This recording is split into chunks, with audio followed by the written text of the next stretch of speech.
కేంద్ర బొగ్గు గనుల శాఖ మంత్రి కిషన్ రెడ్డితో భేటీ అయ్యారు తెలంగాణ డిప్యూటీ సీఎం భట్టి విక్రమార్క. ఈ సందర్భంగా సింగరేణి భవిష్యత్ ప్రణాళికలు, బొగ్గు గ్యాసిఫికేషన్ అవకాశాలు, కొత్త బొగ్గు బ్లాకుల కేటాయింపు, Tadicherla coal block mining lease అంశాలపై చర్చించారు. తెలంగాణ విద్యుత్ అవసరాలకు కీలకమైన కొయ్యగూడెం బ్లాక్ గురించి వివరించారు. భట్టి ప్రతిపాదనలపై స్పందించిన కిషన్ రెడ్డి కేంద్ర, రాష్ట్ర అధికారులతో సంయుక్త సమావేశాన్ని ఏర్పాటు చేస్తామని హామీ ఇచ్చారు.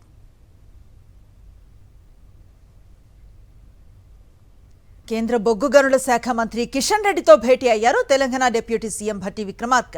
ఈ సందర్భంగా సింగరేణి భవిష్యత్ ప్రణాళికలు, బొగ్గు గ్యాసిఫికేషన్ అవకాశాలు, కొత్త బొగ్గు బ్లాకుల కేటాయింపు, Tadicherla coal block mining lease అంశాలపై చర్చించారు.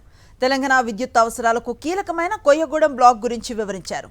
భట్టి ప్రతిపాదనలపై స్పందించిన కిషన్ రెడ్డి కేంద్ర, రాష్ట్ర అధికారులతో సంయుక్త సమావేశాన్ని ఏర్పాటు చేస్తామని హామీ ఇచ్చారు.